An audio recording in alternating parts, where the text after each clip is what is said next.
Assalamualaikum. Buat yang belum kepikir ya, kenapa kita mesti berhenti makan malam, yuklah kita bahas. Tapi buat yang udah praktekin dan para suhu dan para penggiat kesehatan yang udah ngerti, jangan langsung move on lah ya. Insya Allah ini masih bisa kepake. Mana tahu besok lusa perlu nasihatin handetolan yang masih culun. Ini berisi ringkasan alasan-alasan demi agar nasihatnya bisa diterima dengan baik. Yuk kita obrolin.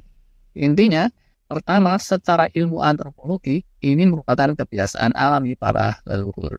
Zaman dulu, ketika manusia masih hidup primitif, manusia purba, kalau malam-malam makan itu bahaya, bisa digerung binatang buas dan seterusnya.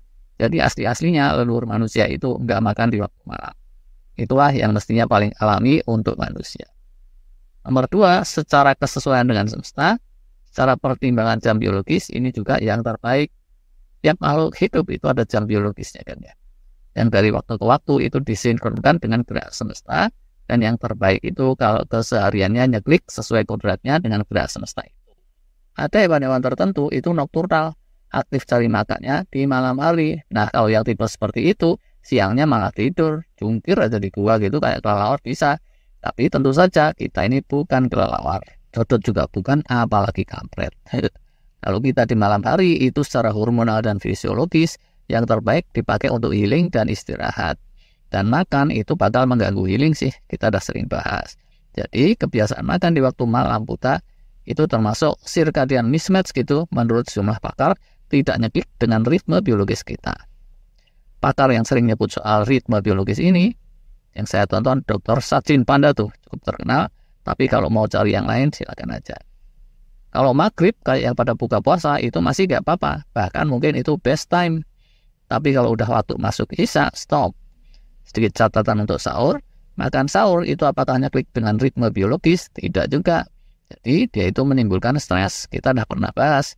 Cuma kalau proporsional artinya bukan terus-terusan, stres yang seperti itu jadi stres positif, merupakan bentuk gemblengan supaya sel-sel di tubuh kita lebih kencang semangat untuk survive.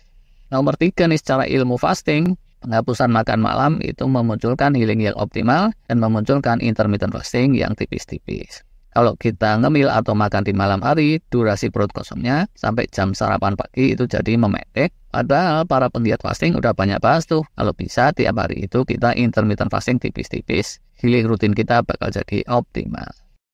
Nomor 4, secara ilmu tidur. Kalau hormonal tidur udah kenceng, sayang kalau malah kita itu makan. Di atas 45 tahun gitu, secara alaminya itu kantuknya akan datang lebih awal. Seiring faktor tubuh itu butuh durasi healing malam yang lebih panjang. Ada yang jam 8 aja udah ngantuk tuh.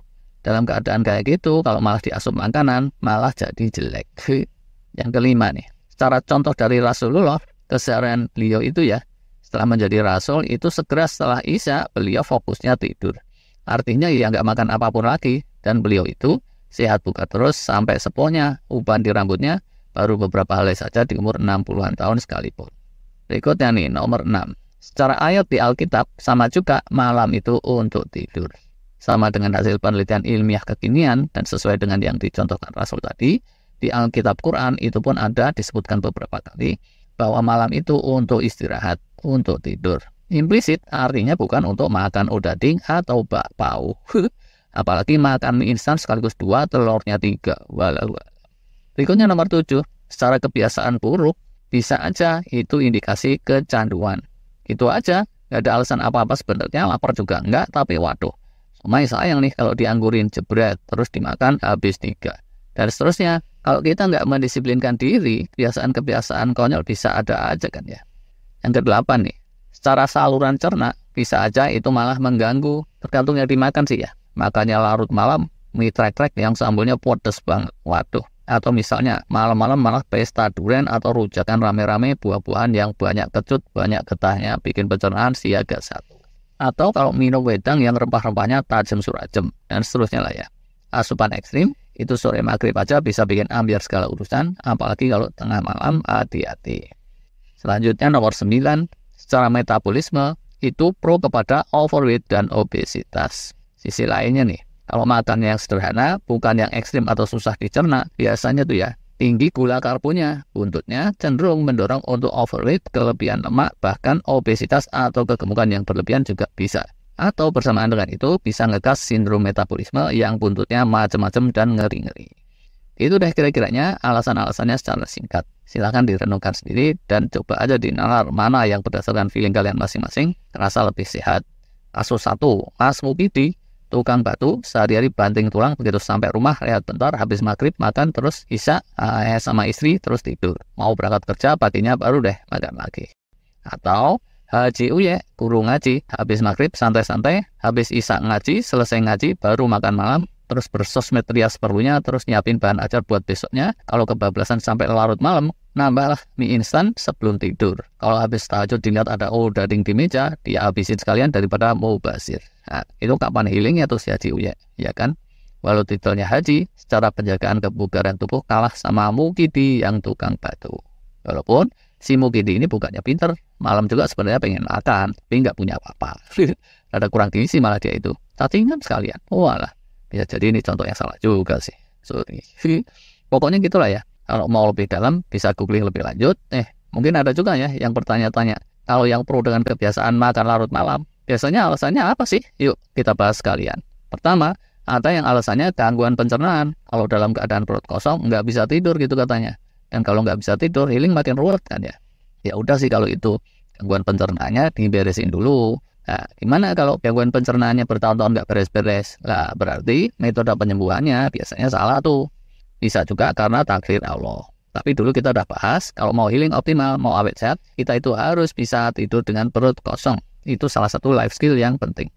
Alasan kedua, biasanya yang ngeyel tetap makan di larut malam itu berkeyakinan bahwa kalau menjelang tidur perut kita penuhin sama protein berkualitas, pembentukan otot bisa lebih kenceng. Kalau muda-mudi dalam masa pertumbuhan, mungkin ini make sense ya. Walau begitu, makan atau ngemil malamnya kalau terus kental gula karbo, konyol juga. Kalau buat yang udah umur, ini jadinya dapat jangka pendek, tapi healing jangka panjangnya malah nggak dapat. Terus lagi ya, kalau emang itu yang diinginkan, makan steak ukuran lumayan gitu misalnya, tapi baiklah di waktu maghrib, daripada nunggu sampai larut malam, bener nggak?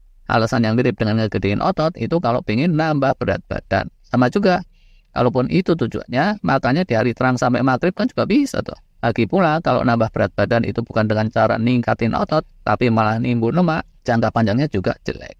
Alasan lain, kepepet. Nah, kalau sesekali itu namanya cheating day ya, nggak apa-apa lah ya kalau itu. Cuma kepepet masa sih tiap hari? Nah, ibarat peribahasa film cowboy zaman dulu lah. Jagoan itu pertamanya kalah-kalah dulu, tapi terakhirnya menang. Kalau kalah aja terus sampai akhir, terus terakhirnya juga, ya itu sih pecundang sejati, bukan jagoan. Jadi buat yang kepepet, kalau kepepet itu sering banget atau terus-terusan, hati-hati tuh. Jangka panjangnya bisa kena. Terima kasih.